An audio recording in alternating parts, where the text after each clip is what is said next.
Hello, students, and welcome once again to Green Plus Institute of Paramedical Sciences. I am Dr. Maninder Kaur, और आज हम बात करेंगे about general anesthesia.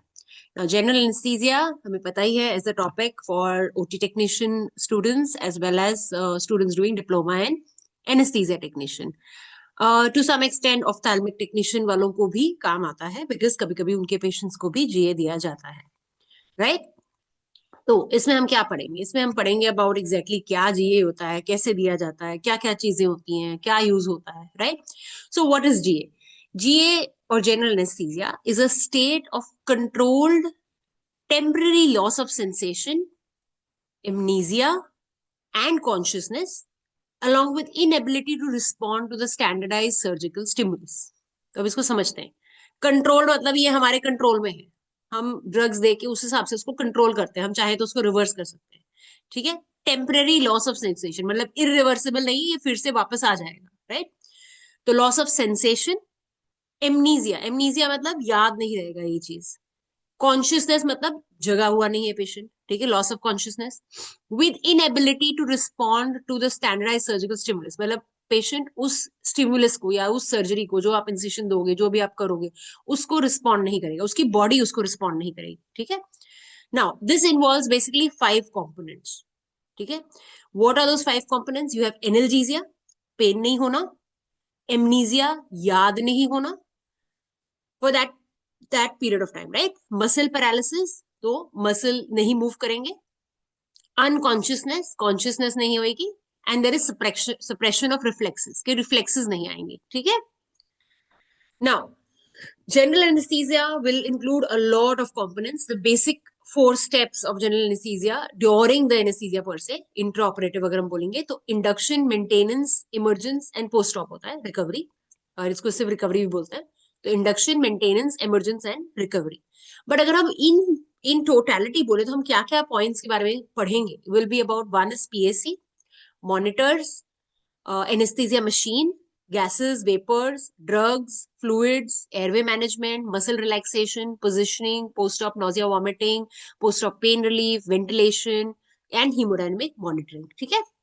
तो अब पहले हो गया प्री एनेस्थेटिक चेकअप और एनपीओ स्टेटस. अब ये देखो, इस चीज पे हमने एक पूरा फुल फ्लेजेड मैंने लेक्चर बनाया हुआ है, जो कि आपने शायद पहले सुना होगा. अगर नहीं सुना है तो मैं I have put in the link over here also. I will also put in the link in the comment box below. Please go back to that video and please check that video. It's a very important part. PSC हर तरह के anaesthesia से पहले आती है. ठीक है. जीए में मैंने इसको इसलिए ऐसे इंक्लूड किया है so that I can tell you the whole sequence of events. ठीक है. देन आ गया monitors. Now what are the monitors? Monitors basically जो आप यूज करते हो ज्यादातर आजकल मल्टी पैरा मॉनिटर्स ही होते हैं. मल्टी पैरा मतलब मल्टीपल पैरामीटर्स होते हैं उसपे. तो you have to first ensure that the monitors are working well. उसके सब इलेक्ट्रिकल कनेक्शंस जो हैं और जो उसका पावर सप्लाई है वो प्लग्ड इन हुए. तो जनरली जो मल्टी पैरा मॉनिटर जैसे आपको ये पिक्चर में दिखाया जा रहा है, this includes one which shows your ECG, BP, heart rate, SpO2, pulse rate. ठीक है. And respiratory rate also.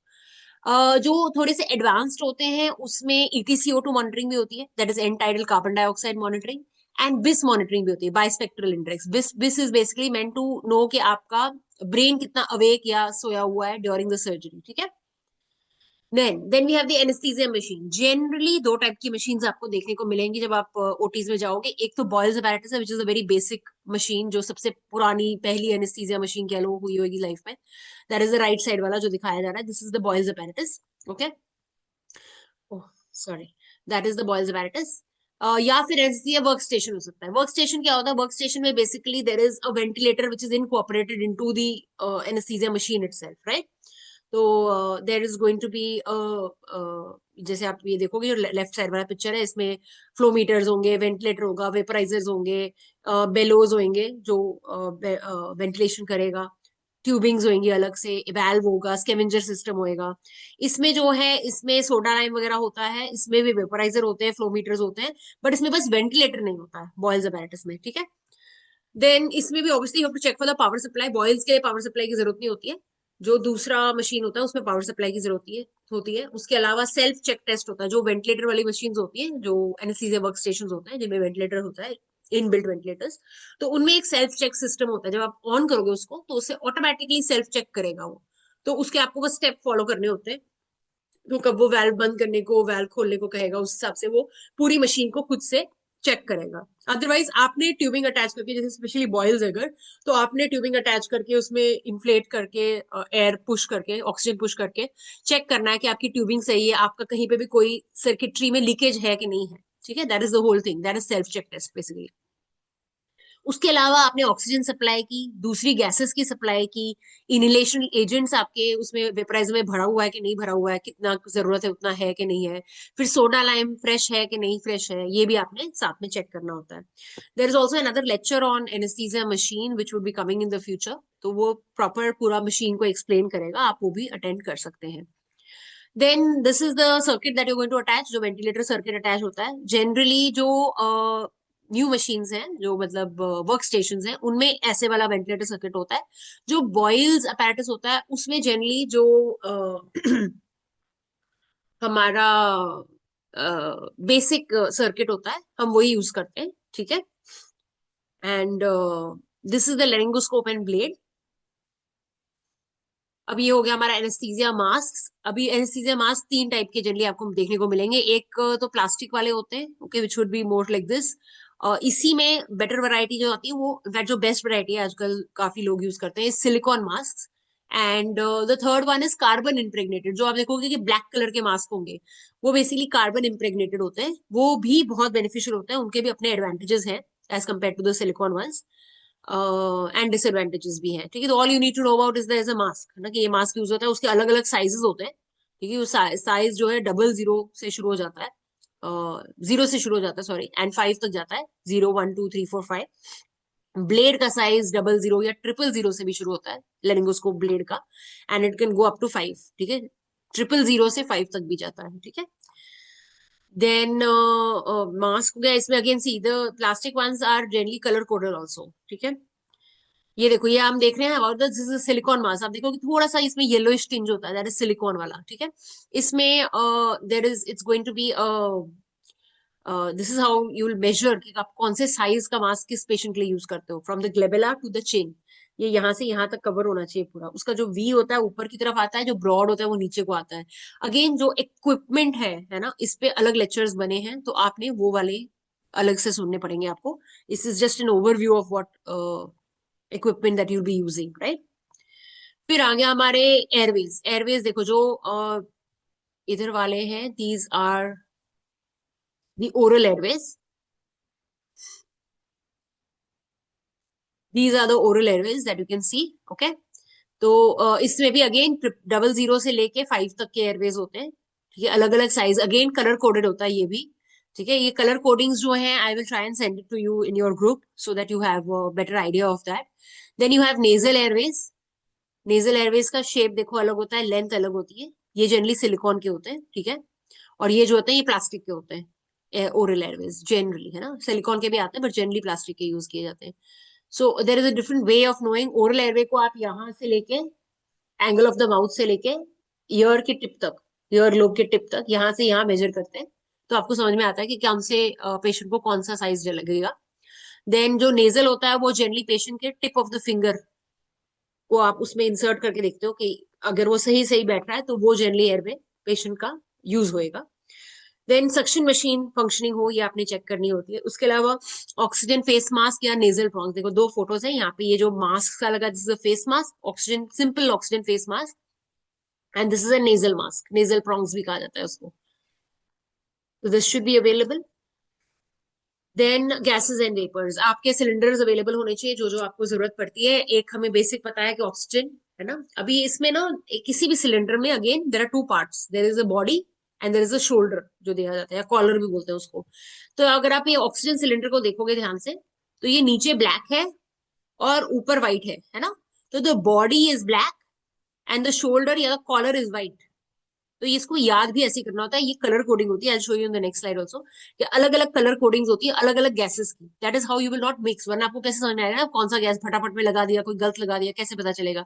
तो उसको आपके सिलेंडर के कलर से आपको समझ में आता है कि उसमें कौन सा गैस होएगा। ठीक है, तो these are international guidelines where the oxygen cylinder is a black body and white collar.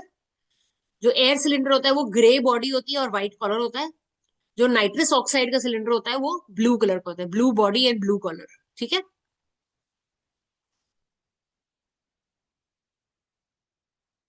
तो this is the colour coding for the shoulder and the body, shoulder या कॉलर कुछ भी बोल सकते हो उसको, ठीक है। तो ऑक्सीजन का जैसे हमने बोला black body and white shoulder, nitrous oxide is blue body blue shoulder, ठीक है। Oxygen is black body and white shoulder, nitrous oxide is blue body and blue shoulder. Cyclopropane जो होता है वो टोटल ऑरेंज होता है, orange body orange shoulder. Carbon dioxide का grey body and grey shoulder, see this is the difference, air का is grey body and white shoulder, but carbon dioxide का is grey body grey shoulder. Nitrogen पर से, not nitrous oxide, nitrogen का cylinder जो होता है वो black body black shoulder होता है, ठीक है। So these are couple of things, this is something you should know, colour coding, it's important.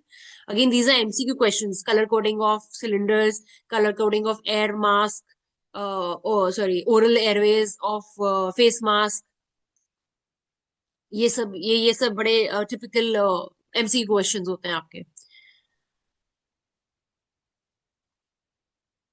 फिर आ गया something which is known as the blood gas partition coefficient. बहुत डिटेल में आपको ये समझने की जरूरत नहीं, but yes you should know that there is something like as blood gas partition coefficient. Blood gas partition coefficient basically होता है कि जो हम इनहेलेशनल एजेंट देते हैं, हमारे पास जनरली जो चार इनहेलेशनल एजेंट्स हैं जो जनरली यूज किए जाते हैं, यू हैव सीवोफ्लोरिन, आइसोफ्लोरिन, एक्चुअली पांच बोल सकते हैं, सीवोफ्लोरिन, आइसोफ्लोरिन, हैलोथियन, डेस्फ्लोरिन एंड नाइट्रस ऑक्साइड। तो कई लोग नाइट्रस ऑक्साइड को भी इनहेलेशन में ही पकड़ते हैं, है ना। तो जो ये इनहेलेशनल एजेंट्स है जब आप इन्हें देते हैं, these are inhalational anaesthetic agents, है ना, this will bring about amnesia and anaesthesia and analgesia. तो ये गेशियस फॉर्म में आप एनेस्थीजिया दे रहे हो पेशेंट को ताकि उसको वो जीए का इफेक्ट आए, राइट। तो वो कैसे आएगा, जब वो गैस बॉडी में जाएगी, वो अंदर डिजोल्व होके रेस्पिरेटरी सिस्टम से थ्रू होके ब्लड ब्लड में जाएगी, ब्लड से फिर सीएनएस में जाएगी, तब जाके उसका असर आएगा, right. So that will depend on the solubility of that gas into the blood, right. So the blood gas partition coefficient basically is the ability of the anesthetic agent to dissolve into blood and the tissues. Basically एक तरह की solubility बोलेंगे हम इसको, ठीक है। तो ये डिसाइड करेगी इसकी speed of onset, okay, this will decide the speed of onset. जितना कम ब्लड गैस पार्टीशन कोएफिशिएंट होएगा उतना जल्दी उसका ऑनसेट होएगा, ठीक है, ये याद रखना है, this is what you have to remember. तो जितना कम कोएफिशिएंट है उतना जल्दी इफेक्ट आता है, ये चीज याद रखनी है। तो सबसे कम जो कोएफिशिएंट होता है वो होता है डेस्फ्लोरिन का। See again this is an MCQ question, the lowest blood gas partition coefficient is of desflurane, that is 0.42, 0.42, ये देखो यहाँ नीचे लिखा हुआ है ना, 0.42। नेक्स्ट आता है नाइट्रस ऑक्साइड, दैट इज 0.47। फिर आता है सीवोफ्लोरिन, दैट इज 0.6 एंड आइसोफ्लोरिन 1.4, ठीक है। तो जितना कम उसका वो होगा तो उतनी जल्दी वो ब्रेन में पहुंचेगा, ठीक है, वो ब्लड में नहीं रहेगा, ब्रेन में चला जाएगा, दैट वे। जबकि जो हाई पार्टीशन कोएफिशिएंट होगी, मतलब हाई सॉल्युबिलिटी होगी, वो ब्लड में रिटेन रहेगा, वो ब्रेन में कम जाएगा, रिटेन तो नहीं रहेगा बट ज्यादा ब्लड में रहेगा, ब्रेन में जाने को उसे समय लगेगा, ठीक है। That is the whole concept कि जितनी देखो जितनी सॉल्युबिलिटी है उतना वो उस ब्लड में ज्यादा कंटेन रहेगा, जितनी कम सॉल्युबिलिटी होगी वो आगे डिफ्यूज होता रहेगा, that way, understand it that way, ठीक है। So what you need to know is that numbers, desflurane का और नाइट्रस ऑक्साइड का स्पेशली, ये दोनों के नंबर्स आपको पता होना चाहिए, ये एमसीक्यू क्वेश्चन हो सकते हैं। और ब्लड गैस पार्टीशन कोएफिशिएंट पर से क्या होता है, ये भी एक क्वेश्चन हो सकता है। फिर आ गया हमारा प्री इंट्यूबेशन चेकलिस्ट, कि आपके पास अगर आपको इंट्यूबेशन करनी है या जीए देना है तो आपको क्या क्या चीजों का ध्यान रखना है, उसके पहले आपको वो चीजें रेडी करनी है। सी हम फिलहाल I am just talking about, you can से the preparation for GA, it's more like a preparation for GA. Now this preparation for GA is actually a part of all types of anaesthesia. आप अगर दूसरे lectures भी मेरे सुनोगे, regional anaesthesia पे, local anaesthesia में, दोनों में ही मैंने आपसे ये कहा है कि जीए का सामान सब कुछ रेडी होना चाहिए। So all this thing is a part of GA, a preparation for GA. Okay, so this all is actually a common thing for all kinds of anesthesia. जो आप जो भी अगर anesthesia देना है तो उस सबके लिए ये सब चीजें रेडी होनी चाहिए आपकी, जो मैंने अब तक जैसे बताई है, एयरवे हो गया, मास्क हो गया, फेस मास्क हो गया, एम्बू हो गया, लेरिंगोस्कोप हो गया, वेंटिलेटर सर्किट हो गया, मशीन हो गई, या आपका सक्शन वैक्यूम हो गया, फिर जो हमने वेपराइजर्स बोले हैं वो, ये सब कुछ रेडी होना चाहिए, ठीक है। So what is the pre intubation checklist? So this is to be completed immediately prior to कोई भी इंडक्शन एजेंट देने से पहले, मतलब जीए शुरू करने से पहले, शुरू कब होगा, इंडक्शन पे शुरू होगा ना, या प्री मेडिकेशन पे शुरू होगा अगर हम बोले वेरी स्पेसिफिकली, तो उसके पहले ये सब रेडी होना चाहिए. सो this is true for all types of anaesthesia. Again I am saying this thing. तो पहली चीज क्या है, सक्शन हम देखते हैं कि इट शुड बी वर्किंग और इजीली एक्सेसिबल होनी चाहिए, ये नहीं कि तब ढूंढने जाओगे. ओके. फिर positioning of the patient, patient की पोजिशन ऑप्टिमम होनी चाहिए, बेड का हाइट ऑप्टिमम होना चाहिए. जनरली दे से पेशेंट जो जिसने इंट्यूबेशन करनी है उसकी कम से कम अम्बलाइकस के ऊपर तक होना चाहिए बेड. ठीक है. सो दैट उसको ऐसे झुक झुक के नहीं बंद करना पड़ रहा है, उसको सीधा बस ऐसे करके इंट्यूबेशन कर सकता है. फिर इन लाइन मैनुअल स्टेबलाइजेशन अगर इंडिकेटेड है, अगर सर्वाइकल स्पाइन इंजरी हम एक्सपेक्ट कर रहे हैं तो. देन इक्विपमेंट फॉर इंट्यूबेशन, तो हमें बैग मास्क रखना है. ठीक है, बैग वाल्व मास्क रखना है, पीप वाल्व रख सकते हैं, एयरवे एडजिंग्स रख सकते हैं, that is oral airways, nasal airways, laryngoscope proper size के और वर्किंग होने चाहिए, bougie, then endotracheal tube and syringe.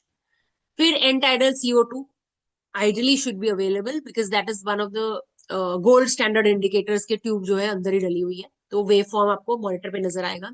फिर ड्रग्स एंड आईवी एक्सेस, तो आपको इंडक्शन एजेंट, मसल रिलैक्सेंट, कोई भी कार्डियोवैस्कुलर सपोर्ट के लिए जो मेडिकेशन चाहिए होगी बीपी बढ़ाने के लिए या कम करने के लिए वो. देन पोस्ट इंट्यूबेशन की कोई इन्फ्यूजन, आईवी एक्सेस या आईओ एक्सेस है ना, जो कि वर्किंग हुए. फ्लूइड मैनेजमेंट जो आपको करना है पहले.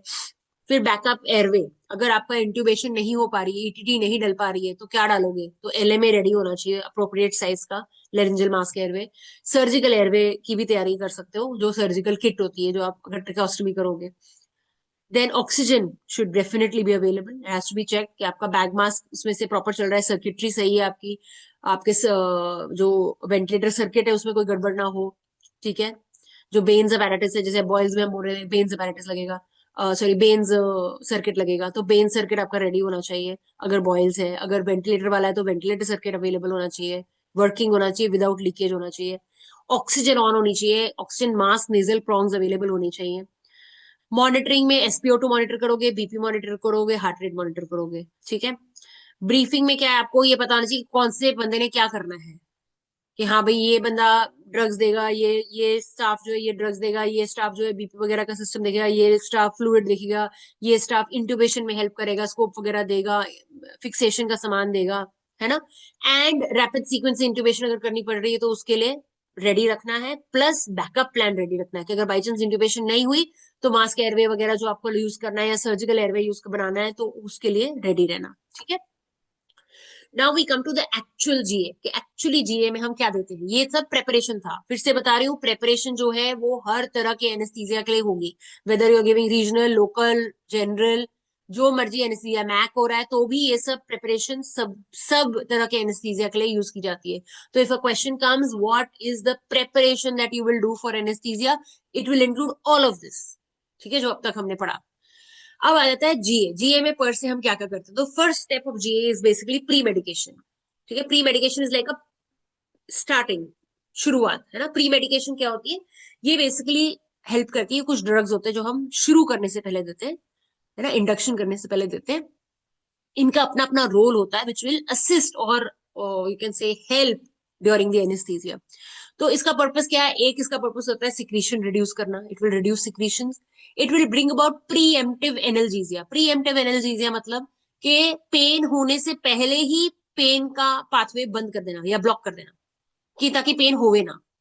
ठीक है.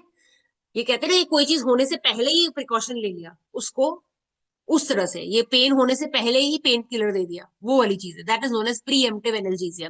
दे से कि प्रीएम्प्टिव एनाल्जेसिया देने से पेन का लेवल बहुत कम हो जाता है, that is why preemptive analgesia दिया जाता है. ठीक है. एंड सिडेशन, ये तीन एस्पेक्ट्स कवर करता है प्री मेडिकेशन. सॉरी. तो सिक्रीशंस के लिए हम क्या देते हैं, generally glycopyrrolate is what is given. कभी कभी कुछ लोग एट्रोपिन भी देते हैं, बच्चों में जनरली एट्रोपिन दिया जाता है पीडियाट्रिक पेशेंट्स में. एनाल्जेसिक्स के लिए हम ब्यूटॉर्फिनॉल दे सकते हैं, ट्रामाडोल दे सकते हैं, पेंटाजोसिन दे सकते हैं, मॉर्फिन दे सकते हैं, पेथिडीन दे सकते हैं, नैलब्यूफिन दे सकते हैं, depends on what is available in that particular setup. ठीक है. And on the choice of the anaesthetist. फिर सिडेटिव्स में generally midazolam is what is given as a sedative along. ठीक है. Doses of what you will give, atropine is generally given at a dose of 0.01 to 0.02 mg per kg. Generally children below 1 year of age में atropine ही दिया जाता है, glyco नहीं देते. क्योंकि इनमें हमें हार्ट रेट थोड़ा ज्यादा चाहिए होता है, तो ये ब्रेडिकार्डिया प्रिवेंट करता है ड्यूरिंग लेरिंगोस्कोपी. ठीक है. तो एंड सिक्रीशंस को रिड्यूस करता है। ग्लाइकोपाइरोलेट दोनों सेम एक्शन तो सेम ही है, एट्रोपिन और ग्लाइकोपाइरोलेट सेम क्लास के ड्रग्स है ना, एट्रोपिन भी और ग्लाइकोपाइरोलेट भी। Glycopyrrolate is given as 3 to 5 microgram per KG, that is 0.03 to 0.05 mg per KG. अगर हम mg पर केजी बोलेंगे, यहाँ पे 1 और 2 है ना, तो ये 3 और 5 होएगा एट्रोपिन की जगह पे। लिग्नोकेन दिया जाता है, ये जनरली ब्लंट करता है जो हाइपरटेंसिव रिस्पॉन्स होती है इंट्यूबेशन की उसको। एंड दूसरा, ये कई बार जो हम ड्रग्स देते हैं उनसे पेशेंट को एक किस्म से कई बार आप देखोगे कि फ्लेबाइटिस हो जाता है when you are injecting the drugs. कई बार प्री मेडिकेशन में प्रोपोफॉल में बहुत पेशेंट्स को फ्लेबाइटिस हो जाता है वेन का, जिसमें दी जाती है ड्रग। तो उसके लिए कई लोग पहले लिग्नोकेन एडमिनिस्टर करते हैं ताकि वो फ्लेबाइटिस ना करे, वन। एंड दूसरा, obviously it will blunt the hypertensive response to intubation. तो ये generally 1 to 1.5 mg per kg के डोज पे दिया जाता है।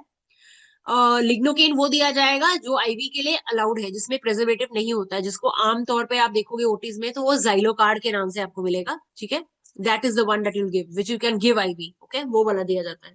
फिर हमने यहाँ पे फेंटनिल पकड़ा है, 2 to 3 माइक्रोग्राम पर केजी दिया जाता है, this is analgesia which will again blunt the hypertensive response to surgery as well as preemptive analgesia देगा। Butorphanol is 0.01 to 0.02 mg per kg। Then we come to induction. Premedication दे दी, फिर आप induction करते हो। Induction में क्या है, आईवी इंडक्शन कर सकते हो या इनहेलेशन इंडक्शन कर सकते हो। इंडक्शन क्या है, कह लो कि एक अवेक स्टेट से डीप स्टेट में लेके जाना, उसको इंडक्शन बोलते हैं, ठीक है। अवेक स्टेट से डीप स्लीप में लेके जाना इन अ वे, दैट इज इंडक्शन।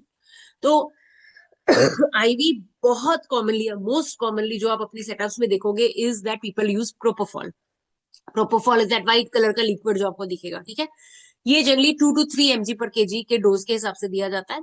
इसके अलावा thiopentone sodium is another one which is use 3 to 5 mg per KG. केटामीन is another one which can be use 1 to 2 mg per KG, ठीक है। अब इसके अलावा कई बार इनहेलेशनल इंडक्शन भी होती है, स्पेशली बच्चों में इनहेलेशनल इंडक्शन होती है, आइदर विद सीवोफ्लोरिन और हेलोथेन। अब हम बोलेंगे कि भाई डेसफ्लोरेन जो है या आइसोफ्लोरेन जो है, इनकी तो भाई जो ब्लड गैस पार्टीशन कोएफिशिएंट था वो इतना कम था, डेसफ्लोरेन का तो सबसे कम है, तो व्हाई नॉट डेसफ्लोरेन, है ना। You can use, but generally वो थोड़े इरिटेंट होते हैं। आइसोफ्लोरेन डेसफ्लोरेन थोड़ा इरिटेंट होता है, तो वो बच्चा उसको ले, मतलब will not try and smell it, है ना। उसको वो, उससे इरिटेशन होगी, उसके एयरवे को इरिटेशन होगी।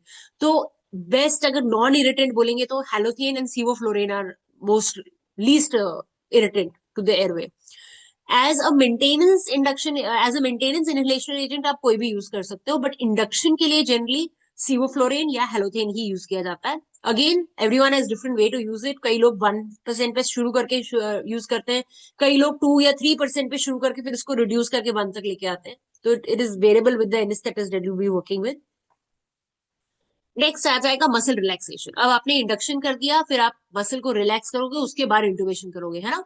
तो मसल रिलैक्सेशन अगेन दो टाइप के होते हैं, दो तरह के एजेंट्स होते हैं, depolarising agents and non depolarising agents. जो डीपोलराइजिंग एजेंट है उसमें सिर्फ एक एजेंट होता है, that is choline, succinylcholine, ठीक है। डीपोलराइजिंग एजेंट ने क्या करना है, डीपोलराइजेशन एजेंट ने बेसिकली, ये इनका मैकेनिज्म ऑफ वर्किंग अलग होता है दोनों का, बेसिकली नॉन डीपोलराइजिंग और डीपोलराइजिंग का, ठीक है। तो डीपोलराइजिंग एजेंट क्या करता है, एक बार सब पूरा स्टिमुलेट करके उसको खत्म कर देता है, जितनी भी उसके न्यूरो है ना उस एरिया में, वो एक बार स्टिमुलेट करके सारा खत्म कर देता है। इसीलिए आप स्कोलिन में देखोगे कि स्कोलिन में एकदम पेशेंट हिले लग जाता है, मस्कुलर मूवमेंट होनी शुरू हो जाती है, इसको स्कोलिन डांस भी बोलते हैं, ठीक है। तो Scoline is the most commonest given muscle relaxant along with the induction agent। जो आप प्रोपोफॉल, थायोपेंटोन या कुछ भी यूज करोगे उसके साथ सबसे कॉमनली आप देखोगे कि स्कोलिन यूज हो रहा है। सिर्फ कुछ पेशेंट्स जहां पे स्कोलिन कॉन्ट्रा इंडिकेट होता है, किसी का अगर पोटेशियम लेवल बहुत ज्यादा है, किसी का आईसीपी बढ़ा हुआ है, तो उसमें स्कोलिन नहीं दिया जाता, तो नॉन डिपोलराइजेशन एजेंट ही इंडक्शन के टाइम पे दिया जाता है to cause muscle relaxation for intubation purpose, ठीक है। तो स्कोलिन क्यों प्रेफर करते हैं, अदरवाइज अगर आईसीपी ठीक है और कोई पोटेशियम वगैरह का प्रॉब्लम नहीं है, पोटेशियम भी ठीक है, तो why scoline is preferred, scoline is preferred because it has a very fast onset and a very fast recovery also. तो उसका ऑनसेट जो है वो 1 मिनट में हो जाता है, स्कोलिन का एक्शन 1 मिनट में आ जाएगा, तो आप 1 मिनट के बाद इंट्यूबेशन कर सकते हो। Again a very pet question, specially practical setups में आपसे काफी बार पूछा जा सकता है कि आपको कैसे पता चलेगा कि आपको कब इंट्यूबेशन करनी है, आपने दे दिया ड्रग, अब इंट्यूबेशन कब करेंगे। तो बेस्ट होता है to wait for 1 minute that is what is the ideal thing, है ना. You wait for 1 minute after scoline and only then you do. दूसरा पॉइंट होता है कि आप जो वो मस्कुलर मूवमेंट्स हो रही है पेशेंट की स्कोलिन के बाद, तो जब उसकी टो की ट्विचिंग बंद हो जाती है, ग्रेट टो की ट्विचिंग बंद हो जाती है, तब आप इंटुबेशन कर सकते हो. तो many people take it like या तो टो की इंटुबेशन बंद हो जाए या 1 मिनट हो जाए, जो भी ज्यादा लंबा है वो उसको काउंट करके वहां से आप इंटुबेशन कर लोगे. And this effect of scoline remains for about 8 to 10 minutes. It is variable for different people क्योंकि हर एक का मेटाबॉलिज्म अलग होगा, बट जनरली 8 से 10 मिनट्स तक इसका इफेक्ट रहता है. ठीक है. As I said, it is use during induction. फिर नॉन डिपोलराइजिंग एजेंट्स में भी एक रॉक्यूरोनियम ऐसा एक एजेंट है जो कई लोग फॉर इंडक्शन यूज करते हैं, बिकॉज रॉक्यूरोनियम का भी एक्शन जो है वो 1 मिनट में आ जाता है. ठीक है. And it stage for about, sorry this is mention wrong, it's not 3 minutes, it's 1 minute. रॉक्यूरोनियम का एक्शन जो है 1 मिनट में आ जाता है और उसका इफेक्ट अराउंड 30 minutes तक रहता है. अदर ड्रग्स लाइक एट्राक्यूरियम, वैनक्यूरोनियम या पैनक्यूरोनियम, बहुत कॉमनली आप देखोगे तो आजकल एट्राक्यूरियम ही यूज होता है, दूसरे कम यूज होते हैं बिकॉज ऑफ थोड़ा बहुत एडवर्स इफेक्ट प्रोफाइल की वजह से. तो atracurium is most commonly use. इसका एक्शन 3 मिनट में स्टार्ट होगा और 30 मिनट्स तक रहेगा. ठीक है. सो देखो, आपने इंडक्शन के टाइम पे मसल रिलैक्सेंट देना है, उसके बाद मेंटेन करने के लिए भी मसल रिलैक्सेंट देना है ना.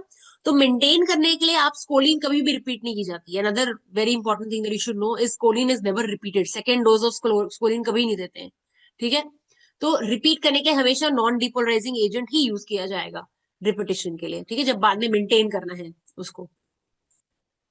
फिर आ गया द न्यूरोमस्कुलर ब्लॉकेट, जैसे हमने बोला है ना. तो सक्सेनाइलकोलिन हमने बोला is a depolarising neuromuscular blocker. ये हम देते हैं 1 to 1.5 mg पर केजी के हिसाब से. Rocuronium is given as 1 to 1.2 mg per KG. Cisatracurium जो जनरली अवेलेबल होता है वो 0.1 mg पर केजी के हिसाब से. इनिशियली 0.5 mg पर केजी अगर आपको इंडक्शन डोज देनी है, उसके बाद 0.1 mg per KG. Vecuronium is also same, 0.5 is at induction and 0.1 at mg per KG at maintenance. ठीक है.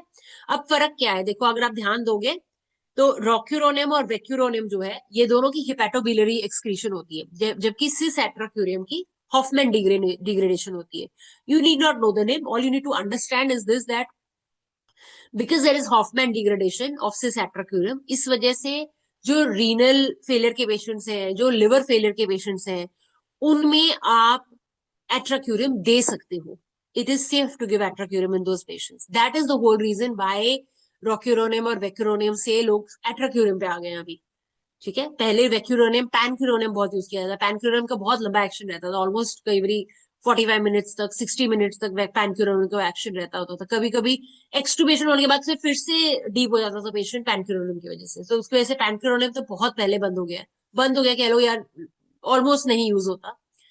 एंड लेकिन रॉक्यूरोनियम और वैक्यूरोनियम यूज होता है. अब इनमें प्रॉब्लम ये होती है कि ये हेपेटोबिलियरी एक्सक्रीशन होती है. तो अगर पेशेंट को लिवर फेलियर है या लिवर का इशू है, लिवर एंजाइम्स डिरेंज्ड है या रीनल फेलियर है का कंपोनेंट है, तो हम उनमें वैक्यूरोनियम और रॉक्यूरोनियम नहीं देना चाहेंगे. हम उनमें सिस एट्रोक्यूरम ही देते हैं क्योंकि वो एक्सक्रीशन उधर से नहीं होगी ना. तो लिवर से या किडनी से एक्सक्रीशन नहीं हो रही है, तो it is safe in those diseases. Next we come to airway management. हमने इंडक्शन कर लिया, इंडक्शन करके अभी हमें क्या करना है, हमें इसके एयरवे को मैनेज करना है ना. तो पहले तो ऑब्वियसली हम बैग मास्क वेंटिलेशन करते हैं जब तक हम अंडर नहीं कर रहे. उसके बाद या तो हम एलएमएज यूज कर सकते हैं, या तो हम ईटी ट्यूब यूज कर सकते हैं, या तो हम ट्रैकियोस्टोमी ट्यूब यूज कर सकते हैं. There are different things that we can use, है ना. For GA per se endotracheal tube is the most commonly used. LMA is kept as you can say backup plan, या कभी कभी in short procedures LMA भी use किया जाता है. ठीक है. या फिर किसी में इंटुबेशन नहीं हो पा रही जिसे बैकअप है, तो आप एलएमए यूज करोगे. ट्रैकियोस्टोमी ट्यूब जनरली उन्हीं में यूज होती है जहां पे या तो आप उस एयरवे पे उस तरह से कोई सर्जरी कर रहे हो, वन, या फिर उस पेशेंट को ऑलरेडी ट्रैकियोस्टोमी ट्यूब डली हुई है तो आप उसको इंटुबेट थोड़ी करोगे, है ना. तो ट्रैकियोस्टोमी ट्यूब डली है तो उसी में से वेंटिलेशन करोगे. Size of endotracheal tube that is used is generally 7 to 7.5 in females and 8 to 8.5 in 8 or 8.5 in males. Fixation जो होती है फीमेल्स की 20 सेंटीमीटर्स पे करते हैं, मेल्स की 22 सेंटीमीटर्स के करते हैं. अब ये इसका अलग अलग फॉर्मूला होता है, बच्चों के लिए अलग होता है, तो you just need to know this much. Then you can have need for airway during the whole process, especially bag mask ventilation में oral या nasal airway डाल सकते हो और यूज कर सकते हो so that ventilation हो सके. This is just showing how they are giving cricoid pressure during intubation, and this is where the ET tube actually goes inside after intubation, है ना, कहाँ जाती है। फिर आ गया मेंटेनेंस ऑफ एनेस्थीसिया। मेंटेनेंस क्या है, आपको वेंटिलेटरी सपोर्ट देना है एक तो, या तो आप वेंटिलेटर से दोगे या तो आप खुद बैग मास्क से वेंटिलेट करते रहोगे। उसके अलावा आप जो एजेंट्स दोगे एंड ड्रग्स दोगे वो क्या है, ऑक्सीजन दोगे, नाइट्रस ऑक्साइड इफ नीडेड और if recommended by your anaesthetist. Inhalational agents दिए जाते हैं या फिर टीवा दिया जाता है। टीवा क्या है, टीवा इज टोटल आईवी एनेस्थीसिया, कि कई जगहों पे इनहेलेशनल एजेंट आप नहीं देना चाहते, कई जगहों पे अवेलेबल नहीं होवे, कई बार कोई प्रोसीजर ऐसा होता है जिसमें आप चाहते नहीं कि इनहेलेशनल देना है, तो आप उसमें टोटल आईवी एनेस्थीसिया देते हो। तो जो आईवी इंडक्शन एजेंट्स होते हैं उनको एज अ मेंटेनेंस यूज किया जाता है फॉर फॉर एनेस्थीसिया, ठीक है।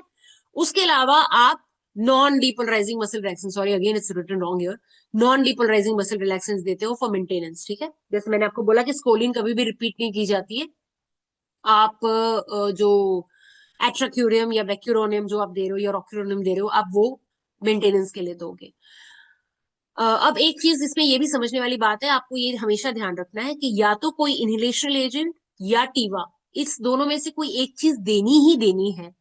बिकॉज क्या होता है कि one problem which can occur is this that patient को आप मसल रिलैक्सेंट तो दे रहे हो, तो मसल रिलैक्सेंट की वजह से पेशेंट के मसल्स तो रिलैक्स हो जाएंगे, लेकिन जब तक आप उसको कोई इनहेलेशनल एजेंट नहीं दोगे या आईवी टीवा नहीं देते हो, आईवी एनेस्थीसिया नहीं दोगे, तो पेशेंट डीप नहीं होगा। तो it will be something like कि वो जगा हुआ है लेकिन वो सांस नहीं ले पा रहा है, क्योंकि आपने उसका मसल्स ब्लॉक कर दिया है ना, मसल को रिलैक्स कर दिया, तो वो सांस नहीं ले पा रहा है, लेकिन उसका ब्रेन जगा हुआ है, उसको समझ में आ रहा है कि क्या हो रहा है उसके आसपास। This is known as awareness during anaesthesia. ये एक कॉम्प्लिकेशन होती है और इनफैक्ट काफी एक मेडिको लीगल कॉम्प्लिकेशन होती है कि patient is aware during anaesthesia, जो कि नहीं होना चाहिए, ठीक है। तो पेशेंट अवेयरनेस को प्रिवेंट करने के लिए इनहेलेशनल एजेंट या टीवा दिया जाता है। तो ये हर एक का अलग रोल है, ऑक्सीजन का रोल अलग है ना, ऑक्सीजन मेंटेनेंस के लिए नाइट्रस ऑक्साइड का रोल होता है जनरली कि इनहेलेशनल एजेंट की यूसेज कम हो जाती है, डिफ्यूजन जल्दी होती है, कई पेन रिलीफ होती है ना, तो इसलिए नाइट्रस ऑक्साइड दिया जाता है। इनहेलेशनल एजेंट या टीवा जो हम दे रहे होते हैं उसका फायदा ये होता है कि उतना डीप पेशेंट रहेगा, तो उसकी कॉन्शियसनेस नहीं रहेगी, ठीक है। मसल रिलैक्सेंट ने सिर्फ मसल को रिलैक्स करना है, दैट्स इट, ठीक है। So everything has its own role. इसके अलावा आपको एनाल्जेसिक्स इंट्रॉप देने होते हैं, एक हमने स्टार्टिंग में दिया था, है ना। उसके अलावा मेंटेनेंस के टाइम पे भी कोई ना कोई एनाल्जेसिक दिया जाता है, बिकॉज जो पहले वाले का इफेक्ट निकल जाता है ना। वन सेकेंडली, जब इमरजेंस होनी है तब पेन नहीं होनी चाहिए पेशेंट को, इसीलिए भी इंट्रॉप जो है towards the end of surgery और depending on the duration of surgery intraop analgesic दिया जाता है। Now, here you need to understand the different stages of anesthesia. Now, this is also a very important question for your exam purpose also of stages of anesthesia. You have 4 stages in anesthesia. Stage 1, 2, 3, 4. Okay. Stage 1 जो होता है वो एनल्जीजिया का state होता है। इसमें patient को एनल्जीजिया होएगा, ड्राउजीनेस सी फील होएगी, डिसओरिएंटेशन, थोड़ा अनकॉन्शियसनेस ऐसा लेवल आएगा, ठीक है। स्टेज 2 जो होती है वो एक्साइटमेंट वाली स्टेज होती है।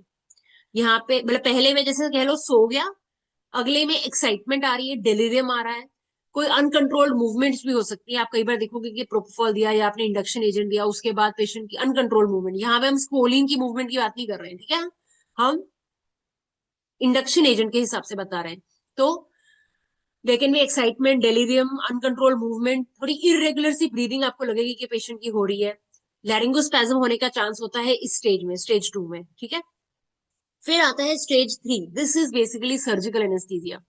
यहाँ पे पेशेंट की ब्रीदिंग रेगुलराइज हो जाती है, और फिर इसमें 4 प्लेन्स आते हैं, plane 1, plane 2, plane 3, 4, okay. So there are different planes in the stage 3 itself. तो स्टेज 3 का first plane is light anaesthesia, second is जहां पे ब्लिंक रिफ्लेक्स चली जाती है और पेशेंट की ब्रीदिंग रेगुलर होती है। स्टेज 3 इज डीप एनेस्थीसिया, जहां पे शैलो ब्रीदिंग है, आपको वेंटिलेशन असिस्ट करना पड़ रहा है, पेशेंट स्टिमुलाई को रिस्पॉन्ड नहीं कर रहा है, कोई स्पाइनल रिफ्लेक्सेस नहीं आ रहे हैं, एंड स्केलेटल मसल जो होता है वो काइंड ऑफ रिलैक्स हो गया है। This is stage 3। Stage 4 is जहां पे डायफ्राग्मेटिक रेस्पिरेशन होगी, असिस्टेड वेंटिलेशन देना ही पड़ेगा आपको, है ना, उसके बगैर पेशेंट बिल्कुल भी सांस नहीं लेगा, एंड सीवीएस की इंपेयरमेंट हो सकती है ना, कार्डियोवैस्कुलर कोलैप्स हो सकता है यहाँ पे। And stage 4 is a medullary depression, जहां पे रेस्पिरेटरी और सर्कुलेटरी डिप्रेशन हो जाती है। जो रेस्पिरेटरी सेंटर और सर्कुलेटरी सेंटर होता है मेडुला में, वो सप्रेस हो जाता है एंड पेशेंट की डेथ हो सकती है। So what you have to do is to achieve stage plane 3 of stage 3. What anesthesia you have to achieve during GA is plane 3 of stage 3. समझा? तो अब हमें लगता है ना कि हाँ भाई बहुत अच्छा बात है, बस बेहोश कर दिया और उड़ गया, बस इतना ही तो काम किया। काम क्या किया है ना? काम ये किया कि उसको स्टेज 4 में नहीं जाने दिया, इसको स्टेज 3 के प्लेन 4 में भी नहीं जाने दिया और प्लेन 2 में भी नहीं जाने दिया। आपको उसको स्टेज 3 के प्लेन 3 में रखना है। This is the expertise. Okay, so it's not a very easy thing, but you have to understand it. Okay, it's a very important aspect. ये बहुत जरूरी होता है। अगर इस प्लेन से ऊपर नीचे जाता है तो पेशेंट को कॉम्प्लिकेशंस आती हैं। ठीक है, so different stages of anesthesia and which stage the patient should be in GA. Patient should be in plane 3, stage 3 of GA. Okay, of anesthesia in GA. अब आ गया नेक्स्ट। इसके अलावा हम क्या करते हैं? इंट्रॉप इंट्रॉप हम फ्लूइड मैनेजमेंट करते हैं। तो हम आईवी फ्लूइड्स देते हैं as per the patient, as per the surgery. Most commonly Ringer lactate या नॉर्मल सलाइन दिया जाता है। बच्चों में आइसोपी दिया जाता है। डीएनएस भी कुछ लोग देते हैं। इंट्रॉप डिपेंड करता है, थोड़ा सा डायोरेटिक एक्ट करता है डेक्सट्रोस, इसलिए डीएनएस सबको नहीं दिया जाता। प्लस अगर डायबिटिक पेशेंट है तो हम उन्हें नहीं देते generally, but again depends on the duration of surgery, depends on the type of patient, आप डीएनएस भी दे सकते हैं। फिर इसमें हम जो फ्लूइड देना होता है, इसको हमने कंपेंसेट करना होता है for the fasting status, for the induction losses, for the surgical losses, फिर for the third space losses. Third space loss मतलब कि कोई आप समझो अब्डोमेन खोला हुआ है, तो एक तो अब्डोमेन में से जो अपने समझो अगर ब्लड निकला, फ्लूइड निकला, उसको तो रिप्लेस करोगे कि कितना निकला उसके हिसाब से उतना देना पड़ेगा। उसके अलावा वो क्योंकि एक्सपोज्ड है, जितना एरिया एक्सपोज्ड है वो एयर से उसमें कन्वेक्शन हो रही है ना, सॉरी, हाँ, it is getting also evaporation only, not convection, sorry. It's also getting evaporated ना because of its exposure to the air, to the environment. उस वजह से भी जो है लॉसेस हो रहे हैं, तो आपको उसका भी लॉस रिप्लेस करना है। प्लस एक मेंटेनेंस जो बॉडी के लिए चाहिए, है ना, वो मेंटेनेंस फ्लूइड आपको देना ही होता है। मेंटेनेंस फ्लूइड जो हम देते हैं 4:1 के हिसाब से देते हैं। आई डोंट नो आप लोगों में से कितनों को पता होगा। Generally 4 ml per kg for the first 10 kg, then 2 ml per kg for 10 to 20 kg तक का। 20 kg के ऊपर जितने केजी है that into 1 ml per kg, 4:1। 4 ml per kg for the first 10 kg, 2 ml per kg for the next 10 kgs, and then 1 ml per kg for beyond 20 kgs। ठीक है, जो body weight होगा उसके हिसाब से। फिर नेक्स्ट आ गई positioning in OT. Now this is another very very very important topic for positioning in OT. This is again important in all, ये हर एक में आएगा इन ड्रॉप मैनेजमेंट। तो जो जीए का मैंने लेक्चर बनाया है, ये मैंने एक basic all throughout the whole procedure के हिसाब से बनाया है। ठीक है, जो रीजनल और लोकल देखोगे उसमें मैंने सिर्फ आपको रीजनल क्या है, लोकल क्या है, ये एक्सप्लेन किया है। जीए वाले लेक्चर में आपको मैंने पूरा pre op, intra op, post op ये एस्पेक्ट समझाया हुआ है। तो इसीलिए ये बात को समझना है कि जहां पे हम pre op, intra op, post op बात कर रहे हैं, तो except for the GA drugs that will come out and regional will get in, तो वो पूरा रीजनल एनेस्थीसिया में बन जाएगा। समझा? तो ये सब चीजें हर एक में आती है। पोजिशनिंग हर एक में करोगे, रीजनल में भी करोगे, लोकल में भी करोगे, जीए में भी करोगे, फ्लूइड मैनेजमेंट भी सभी में करोगे, राइट? तो this is something which is there for all types of anaesthesia. अब पोजिशनिंग इन ओटी पे 2 लेक्चर पहले ही बने हुए हैं हमारे, आपने वो देख लेने, अगर नहीं देखे हैं तो it's also very very important topic. तो I'll also add the link in the comment box below, or you can click and go on to that video and see that. फिर आ गया इमरजेंस। अब जीए में इमरजेंस कैसे कर रहे हैं? हाँ, we are coming back to GA now. तो इसमें हमें रिवर्सल ऑफ एनेस्थीसिया करना है so as to bring about spontaneous ventilation and adequate ventilation and oxygenation. तो आपको क्या करना है? आपको गैसेस बंद करनी है। जब प्रोसीजर खत्म हो जाता है तो गैसेस बंद कर देते हो, जो भी इनहेलेशनल एजेंट दे रहे हो बंद कर देते हो, ऑक्सीजन चलती रहती है, सब कुछ बंद नहीं होता। इनहेलेशनल एजेंट्स बंद होते हैं और नाइट्रस ऑक्साइड बंद करते हो, ऑक्सीजन चलती रहती है। ठीक है, देन जब आपको लगे कि पेशेंट की थोड़ी बहुत ही एफर्ट आ रही है तो उसके बाद रिवर्सल एजेंट दिया जाता है। रिवर्सल एजेंट जो होता है वो जनरली एक ही होता है जो हम देते हैं, नियोस्टिगमीन प्लस ग्लाइकोपाइरोलेट। ठीक है, इसकी कॉम्बिनेशन भी आती है आजकल एज अ ड्रग, या फिर अलग अलग भी नियोस्टिगमीन और ग्लाइकोपाइरोलेट होगा तो उसको कंबाइन करके आपको देना होगा। देन इसमें suctioning of airway is important, क्योंकि सिक्रीशन ना हो, नहीं तो फिर कई बार जब आप ट्यूब निकालने की कोशिश करोगे उस टाइम पे वो सिक्रीशन इसके एयरवे में जाके एस्पिरेशन हो सकती है। अब जो रिवर्सल होता है वो हमेशा स्मूथ होना चाहिए, because see what we had learned in the stages of anaesthesia, कि जो स्टेज 2 था एक्साइटमेंट स्टेज, अब देखो आपने 1 2 3 प्लेन 1 प्लेन 2 प्लेन 3 यहां तक जाना है, राइट? अब वापस आते वक्त भी यही रास्ता लेना पड़ेगा ना, plane 3 plane 2 plane 1 stage 2 stage 1 and then away, right? तो it's going to go to the same path, वही सेम स्टेजेस से जाने वाला है। तो आपको ध्यान रखना है कि स्टेज 2 के टाइम में लेरिंगोस्पेजम होने का चांस होता है, तो इसीलिए बड़ी स्मूथली उसको एक्सट्यूबेशन करनी है, ठीक है? And you have to only shift the patient to the post operative unit, PACU या रिकवरी जो भी आपका, only when the patient is fully awake, breathing well, maintaining SpO2 and responding to your commands, सिर्फ तब आप उसको shift करोगे, ठीक है? फिर पोस्ट ऑप केयर क्या करना है? पोस्ट ऑप आपको ऑक्सीजन सप्लीमेंटेशन करनी है, हीमोडायनेमिक मॉनिटरिंग करनी है, पेन रिलीफ देना है, अगर नीड है तो वेंटिलेटरी सपोर्ट देना है। आपको वॉच करना है कि कोई नोजिया, कोई वॉमिटिंग, कोई हाइपोटेंशन, कोई हाइपरटेंशन, कोई एजिटेशन तो नहीं हो रही पेशेंट को, ठीक है? कॉम्प्लिकेशंस जनरली जो होते हैं वो अलग अलग सिस्टम्स के हिसाब से डिवाइड होते हैं। यहाँ पे मैंने एक जनरल लिखा हुआ है पहले, लैरिंगोस्पैज्म, ब्रोंकोस्पैज्म, पैराडॉक्सिकल ब्रीदिंग हो सकती है, अनकंट्रोल्ड हाइपरटेंशन हो सकता है, डीसैचुरेशन हो सकती है, हाइपोथर्मिया हो सकता है, वेरी कॉमन, लोग याद नहीं रखते कि एसी बंद करना है जी, पेशेंट ठंडा हो जाएगा, है ना, तो आउट नहीं आएगा, रिफ्लेक्सेस कम हो जाएंगे उसके, post of nausea vomiting, post of shivering. तो यहाँ पे हमने इसको डिवाइड किया है as per the main 3 systems. तो रेस्पिरेटरी में डीसैचुरेशन हो सकती है, ब्रोंकोस्पैज्म हो सकता है जिसमें आपको वीज सुनाई देगी, लैरिंगोस्पैज्म हो जाएगा जो बिल्कुल ही वेंटिलेट नहीं हो पाएगा पेशेंट, ठीक है, लैरिंग्स ही बंद हो जाएगा। एटिलेक्टेसिस हो सकता है, जो लोअर बेसिस है वो वेंटिलेट ना हो ढंग से लंग के, तो एटिलेक्टेसिस हो जाएगा। एस्पिरेशन हो सकती है जैसे मैंने आपको बताया, हाइपो वेंटिलेशन कर सकता है पेशेंट, या रेस्पिरेटरी फेलियर में जा सकता है। सीवीएस में या तो हाइपोटेंशन हो सकती है, हाइपरटेंशन हो सकती है, ब्रेडिकार्डिया हो सकता है, टेकिकार्डिया हो सकता है, एरिथमिया भी हो सकता है, कोई एसवीटी, कोई वेंट्रिकुलर टेकिकार्डिया, कोई एट्रियल फिब्रिलेशन, एरिथमियास क्या ना कर, मायोकार्डियल इस्कीमिया हो सकता है, एमआई हो सकता है पेशेंट को एक्सट्यूबेशन के टाइम पे, कार्डियक फेलियर हो सकता है, कार्डियक अरेस्ट हो सकता है, ठीक है? सीएनएस में ये हो सकता है कि स्लो अवेकनिंग हुए, सबसे कॉमन तो होता है हाइपोथर्मिया होता है, उसके अलावा स्लो अवेकनिंग हो सकती है, कभी कभी स्ट्रोक हो जाता है किसी किसी पेशेंट को ड्यूरिंग एक्सट्यूबेशन, अगर बीपी बहुत ज्यादा हो या कोई एम्बोलिज्म हो जाए तो।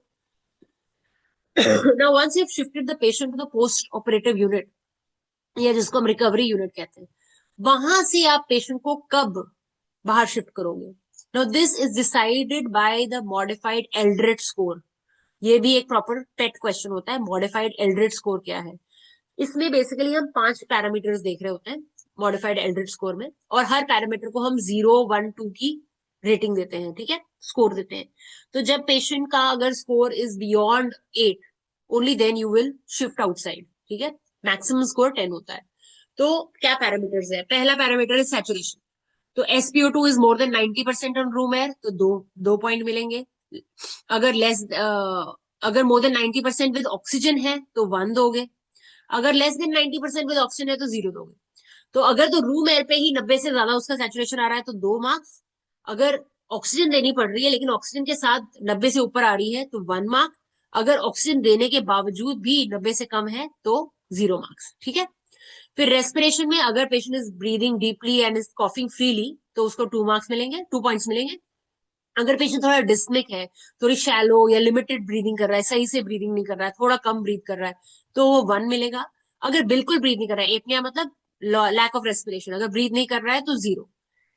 सिमिलरली ब्लड प्रेशर अगर, देखो मैंने आपको पहले भी बताया था कि हम ब्रेडिकार्डिया, पिछले लेक्चर में भी ना, कि ब्रेडिकार्डिया को या हाइपोटेंशन को हम कब पकड़ते हैं? हम पकड़ते हैं जब उसके बेसलाइन से 20% का फर्क है, ठीक है? तो सिमिलरली अगर BP is 20 mm of mercury more और लेस देन द नॉर्मल, जो प्रीवियस उसकी रीडिंग थी, जो बेसिक रीडिंग है उसकी, बेसलाइन रीडिंग, अगर उससे 20 mm ऑफ मर्क्यूरी ऊपर नीचे है तो 2 पॉइंट्स, अगर 20 से 50 mm ऑफ मर्क्यूरी ऊपर नीचे है तो 1 पॉइंट, अगर more than 50 mm of mercury ऊपर नीचे चला गया है तो 0 पॉइंट्स, ठीक है?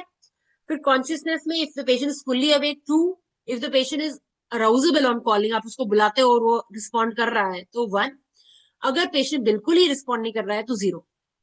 फिर एक्टिविटी में if the patient is moving all extremities, 2 points, if patient is moving 2 extremities 1 point, and if patient is unable to move any extremity then 0 point, ठीक है? So once your already score is at least above 8, तो आप 8 and above, तो आप तभी shift करते हो patient को, अदरवाइज नहीं करते, ठीक है। Now what are the advantages and disadvantages of GA? तो एक एडवांटेज ऑफ जीए तो ये है कि पेशेंट की कोऑपरेशन की जरूरत नहीं होती है। अनकोऑपरेटिव पेशेंट भी है, जैसा मर्जी पेशेंट है, आप उसको जीए दे सकते हो, ठीक है। एमनीजिया होता है, पेशेंट को याद नहीं रहता कि क्या हुआ था तब, तो that is a very nice thing. उस पेशेंट को कुछ भी, इतना सारा जो आप तामझाम कर रहे हो, वो पेशेंट को कुछ भी याद नहीं उसमें, ठीक है। It has a rapid onset, फटाफट आप स्टार्ट कर सकते हो, दे सकते हो, आप टाइट्रेट कर सकते हो उसको, कि आप कितना डीप करना चाहते हो पेशेंट को, कितना लेवल देना चाहते हो, कब उसको आउट करना चाहते हो, वो आपके हैंड में, it's like a control thing. तो that is the advantage. Disadvantage ये होता है कि इट हैज पॉलीफार्मेसी। पॉलीफार्मेसी मतलब इतने सारे आप देखो ड्रग्स देने पड़ते हैं हमको, इंडक्शन एजेंट देना है, इनहेलेशनल एजेंट देना है, नाइट्रस ऑक्साइड देनी है आपको, मसल डीपोलराइजिंग मसल रिएक्शन देना है, नॉन डीपोलराइजिंग मसल रिएक्शन देना है, उसके बाद हमको रिवर्सल भी देना है, उसके बाद हमको एनर्जीजिया भी देना है, फिर हमको एंटी सिक्रेटरीज भी देने हैं, तो हमको कितने सारे ड्रग्स देने हैं ना, तो बहुत सारी पॉलीफार्मेसी होती है इसमें।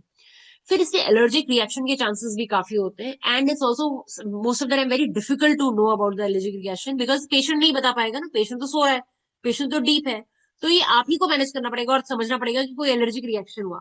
जब स्पाइनल में पेशेंट होता है या रीजनल एनेस्थीसिया में या लोकल एनेस्थीसिया में होता है, तो पेशेंट बता पाता है कि उसको यहाँ पे इचिंग हो रही है, उसको यहाँ पे कुछ अजीब सा लग रहा है, कोई थप्पड़ बन रहा है, कुछ भी हो रहा है, वो आपको बता पाएगा, है ना, कोई अर्टिकेरिया हो रहा है, कुछ भी हो रहा है, तो इसमें वो बता नहीं पाएगा। तो ये एलर्जिक रिएक्शन, क्योंकि इतने सारे ड्रग्स है, तो होने का चांस भी ज्यादा होता है, और उसको फाइंड आउट करना भी थोड़ा डिफिकल्ट होता है। Then it will have effects on various systems. देखो आप अगेन रीजनल वगैरह, आप बेसिकली उतना के एरिया ही आपका एनेस्थेटाइज हो रहा है, तो it does not have lot of systemic effect. लेकिन यहाँ पे हर तरह के सिस्टम में, कार्डियोवैस्कुलर में, रेस्पिरेटरी में, सीएनएस में, हर एक में इफेक्ट आने ही वाला है। तो it has different effects on different system. Then because of, especially because of nitrous oxide, many times because of inhalational agents itself, post op nausea vomiting काफी कॉमन होती है इन जनरल एनेस्थीसिया पेशेंट्स, ठीक है। अब इसके अलावा you also require special equipment and a proper team is required, because इतना कुछ करना है, इतने सारे लोग, सब कुछ रेडी होना चाहिए, हेल्प की जरूरत पड़ती है ना, तो you need a proper team and you also have, you need proper equipment, special equipment for GA. Now the last part of the lecture, जो हमेशा ही इंपॉर्टेंट पार्ट होता है, जो मैं हमेशा कहती हूँ कि सबसे इंपॉर्टेंट चीज कि आपको क्या करना है। हम बोलेंगे यार हमने इतना कुछ पढ़ लिया, अभी हमें करना क्या होता है ना। चलो ये तो हमारा थियोरेटिकल पार्ट हो गया ना, कि हमने क्या क्या समझना है उसके बारे में, बट प्रैक्टिकली हमें क्या क्या करना होता है। तो पैरामेडिकल स्टाफ जो होता है, this plays a very crucial role, specially in GA, ठीक है, बिकॉज ये एनेस्थेटिस्ट को हेल्प करता है मैनेज करने के पेशेंट्स को before, during and after surgery, equipment prepare करने में, मॉनिटरिंग वाइटल साइंस में, ensuring patient safety में, ठीक है। They contribute to the overall quality of care that you're giving to the patient and obviously therefore better patient outcomes. तो ये बहुत important support system होता है एनेस्थीसियोलॉजिस्ट का। It helps in monitoring patient, assisting with medication administration and providing supportive care during anesthesia. अब इसको मैंने 3 parts में डिवाइड किया, pre op, intra op, post op, है ना। तो प्री ऑप में आप क्या कर रहे हो, आप असिस्ट कर रहे हो पेशेंट को, असेस कर रहे हो कि उसका क्या हिस्ट्री है, उसके लिए आप क्या तरह का एनेस्थीसिया प्रिपेयर करोगे, क्या सर्जरी करनी है, उसके हिसाब से आप इक्विपमेंट प्रिपेयर कर रहे हो, आप सेटअप कर रहे हो एनेस्थीसिया इक्विपमेंट और सब कुछ रेडी कर रहे हो, है ना, जो हमने इतना प्री ऑप प्रेपरेशन की बात करी थी। फिर ड्यूरिंग एनेस्थीसिया आप मॉनिटर करते हो वाइटल साइंस को, you monitor the vital signs जैसे heart rate, blood pressure, oxygen saturation, and report any changes to the anaesthesiologist. Assist in administration of drugs, है ना, आप मेडिकेशन या फ्लूइड जैसे आपको बताया जा रहा है उस हिसाब से एडमिनिस्टर करते हो। फिर आप मेंटेन करते हो पेशेंट की सेफ्टी को, you have to ensure the patient is comfortable and safe during the procedure. Positioning हो रही है तो उसमें वो सेफ है कि नहीं, प्रॉपर पैडिंग है कि नहीं, कोई इंजरी का चांस तो नहीं है, ये सब चेक करना। Then post-op care में you monitor the patient for monitoring for recovery, you assisting in the coming transition to coming back to consciousness, and you're providing support, ना, offer to support and comfort to the patients. उनको जैसे कहना कि एक दिलासा देना, एक समझाना, even in the post-op period, right? उसके अलावा patient education, as I told you, is a very important aspect, patient education to the patient and the family regarding the anaesthesia and the recovery process. Then record keeping, जैसे हमने बात किया, आप intra भी record रख रहे हो, post op भी रिकॉर्ड रख रहे हो, which is very important for patient care, and teamwork. Obviously, ultimately, everything is teamwork, right? So, work collaboratively with other healthcare professionals to ensure smooth and efficient patient care. So, this is all about general anesthesia. Now, this lecture I have told you before also includes a pre-operative preparation, intra-operative and post-operative patient of a patient with GA. अब यही चीज इसमें से अगर हम जीए के drugs वगैरह निकाल देंगे और रीजनल को डाल देंगे तो that will be preparation for GA for regional anaesthesia, ठीक है। सो कुछ जो प्रेपरेशन इनिशियली प्री ऑप वाली, कुछ इंट्रा ऑप मेंटेनेंस वाला पार्ट और पोस्ट ऑप वाला पार्ट, ये सबके लिए सेम होता है, ठीक है। कॉम्प्लिकेशंस अलग होंगी, ड्रग्स अलग होंगे जो यूज हो रहे हो, बट एनेस्थीसिया में ये सब कुछ आएगा in all types of anaesthesia. तो इसीलिए ये lecture is very very important because is giving you a lot of overview also apart from talking about GA per se. I hope आपको समझ में आया है। कोई भी डाउट्स है, as always I tell you, please mention in the comment box below if you have any doubts. If you like the lecture, please mention in the comment box below that you have liked it and you have understood it. It gives me a lot of motivation. And don't forget to like the video if you like it. And please subscribe to our channel if you haven't. So till we meet again, thank you and have a nice day. Bye bye.